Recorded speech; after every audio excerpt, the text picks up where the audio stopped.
Dear students, UG semester 1 के नए session में एडमिशन आज से शुरू हो चुका है, जो कि 12 जुलाई तक चलेगा।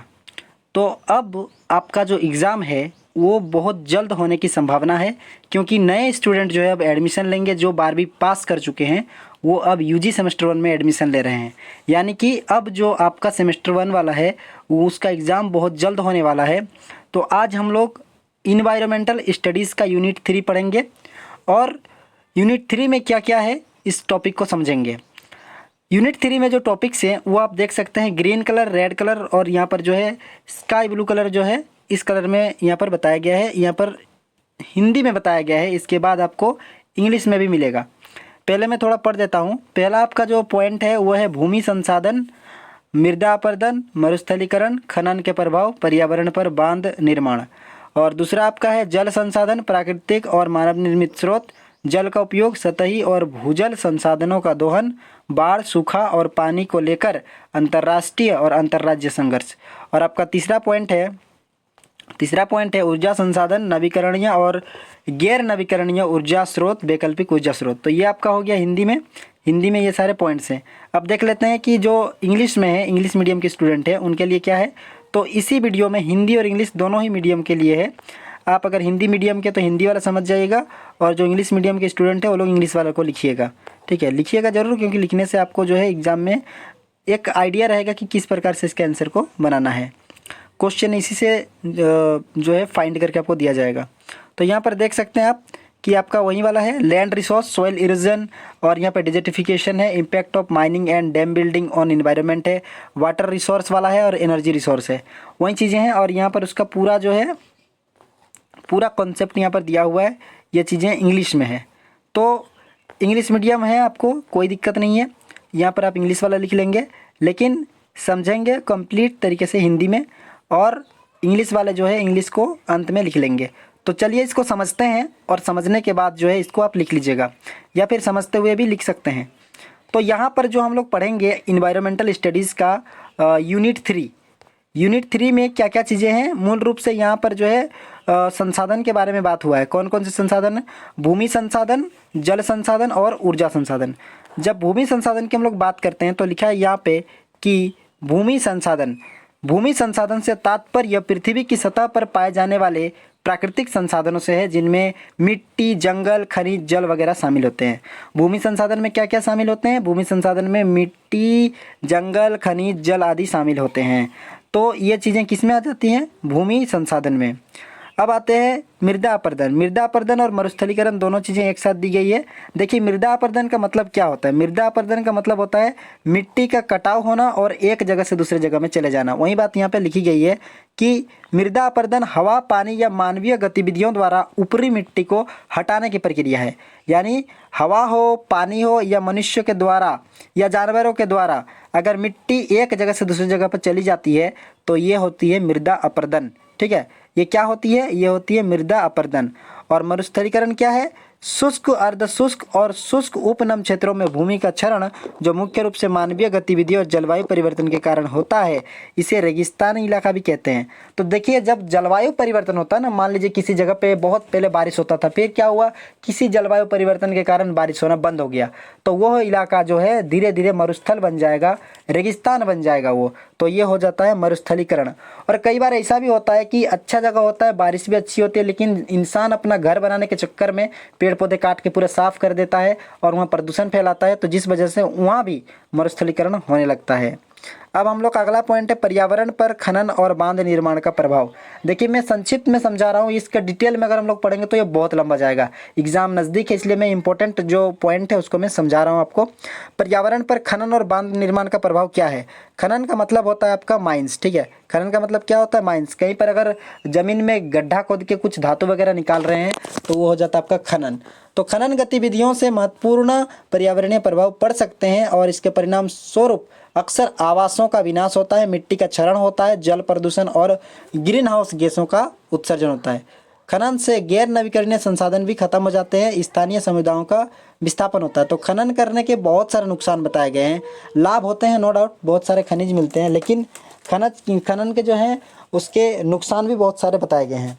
अब कौन कौन से नुकसान है उसको यहाँ पे बताया गया है कि मिट्टी का क्षरण होता है यहाँ पे, ठीक है, जल प्रदूषण होता है और ग्रीन हाउस गैसों का उत्सर्जन होता है।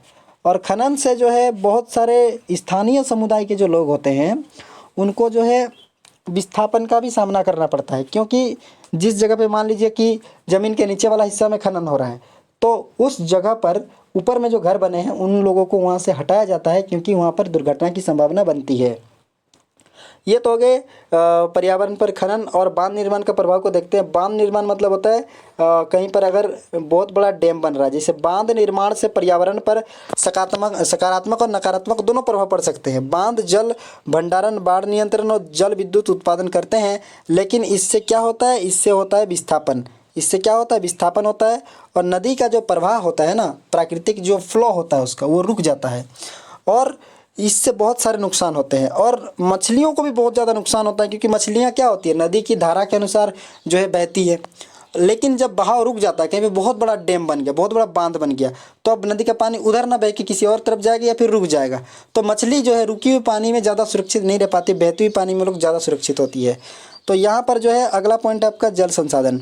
जल संसाधन की बात की गई है, तो जल संसाधन हम लोग जानते हैं कि जल संसाधन का मतलब होता है प्राकृतिक स्रोत से जो हमारे को जल मिला हुआ है वो जल संसाधन है। हो सकता है ये नदी में हो, झील में हो, ज़मीन के अंदर हो, जहाँ भी पानी हो वो पानी क्या है, वो पानी जल संसाधन है। जल का उपयोग ये तो जानते हैं, जल का उपयोग पीने में, कृषि में, उद्योग में, घर के कामकाज में होता है। सतही भूजल संसाधनों का अत्यधिक दोहन, हाँ ये चीज़ पॉइंट इंपॉर्टेंट है कि अत्यधिक दोहन तब होता है जब सतही और भूजल स्रोतों से पानी की निकासी प्राकृतिक पुनर्भरण दर से अधिक होती है। इस चीज़ को आप देखिए कि पानी की जो निकासी होती है वो प्राकृतिक पुनर्भरण दर से ज़्यादा होती है, यानी कि हर साल बारिश होती है और बारिश से क्या होता है, भूजल जो है वो बढ़ जाता है और लोग उसे हैंडपंप के द्वारा, कुआं के द्वारा निकाल लेते हैं। लेकिन मान लीजिए कि 2-3 साल बारिश ही नहीं हुआ और लोग पानी निकालना तो छोड़ेंगे नहीं, पानी निकालते रहेंगे, तो ज़मीन का पानी जो है एकदम ख़त्म हो जाता है अगर उसका पुनर्भरण ना हो तो। इससे जल की कमी होती है, भूजल स्तर में गिरावट होता है और भूमि धंसने की संभावना होती है, तटीय क्षेत्र में खारे पानी घुस जाता है, ये सारी स्थितियाँ पैदा होती है। अगला पॉइंट आपका बाढ़, सूखा और पानी। बाढ़, सूखा क्या है, बाढ़, सूखा और पानी पर अंतर्राष्ट्रीय और अंतर्राज्यीय संघर्ष। देखिए बाढ़ और सूखे की बात करें, अगर अत्यधिक वर्षा होने लगे तो बाढ़ आती है और वर्षा ना ही हो एकदम तो सूखा आती है, जाहिर सी बात है।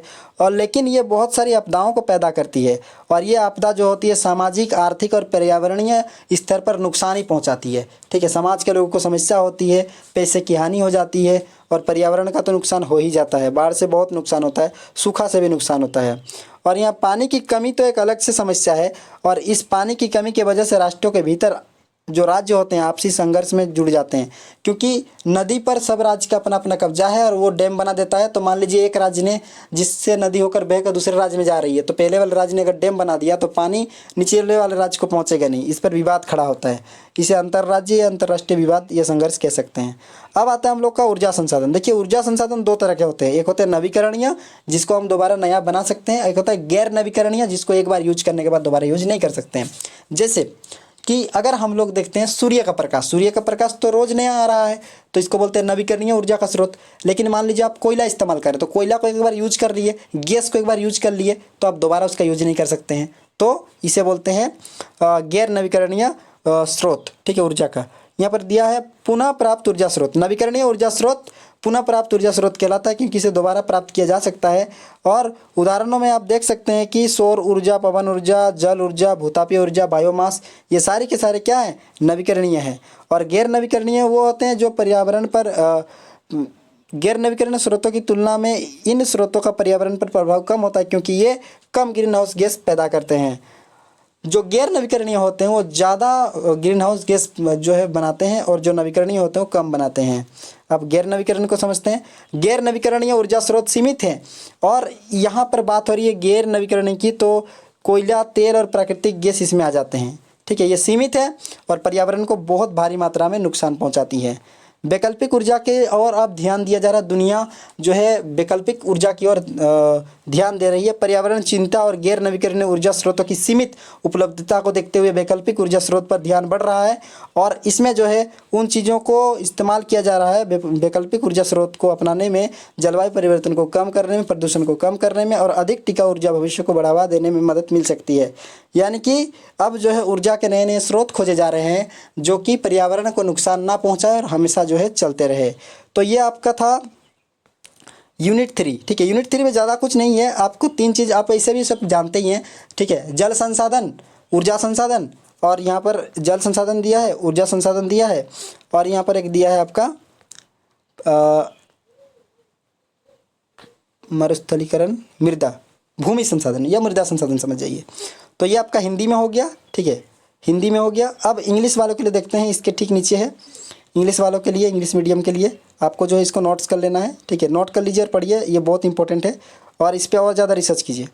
यूनिट 3 में हो गया। ठीक है, ये यूनिट 3 में ये देखिए लैंड रिसोर्स, ये लैंड रिसोर्स है। ठीक है, इसके बारे में यहाँ बताया गया कि land resource refers to the natural resource found on the earth and earth surface.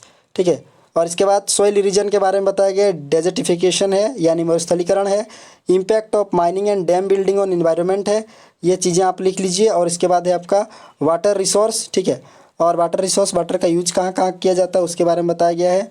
और इसके अलावा आपका आता है food, droughts and international interstate conflicts over water.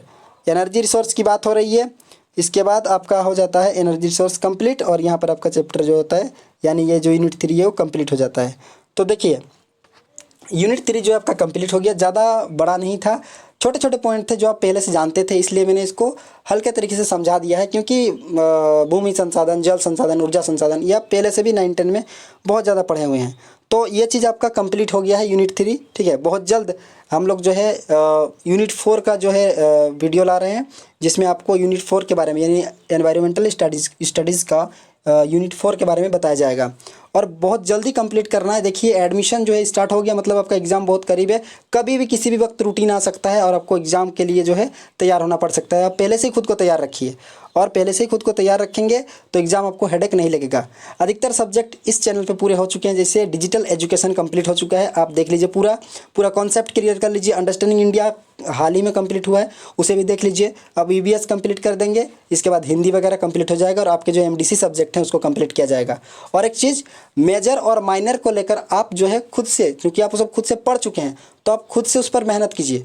वो आपको पता होगा अच्छे तरीके से कि मेरा मेजर, मेरा माइनर जो है वो हम पहले से पढ़ चुके हैं, इंटर में पढ़ चुके हैं, तो वो आपको ज़्यादा हार्ड नहीं लगेगा, उस पर खुद से मेहनत कीजिए। और यहाँ पर बाकी जो जिसको आप नहीं जानते, आपके लिए जो नया है, जिसमें आपको प्रॉब्लम हो रही है, उस चीज़ को हम जो है आपको यहाँ पे बताएंगे, वो सब्जेक्ट अंडरस्टैंडिंग इंडिया और बाकी वगैरह सब्जेक्ट। ठीक है, तो ये आपका कंप्लीट हो गया। बहुत बहुत धन्यवाद आपका। अच्छे से एग्ज़ाम की तैयारी कीजिए एग्ज़ाम डी के साथ, क्योंकि एग्ज़ाम डी तैयारी एग्ज़ाम की। बहुत बहुत धन्यवाद।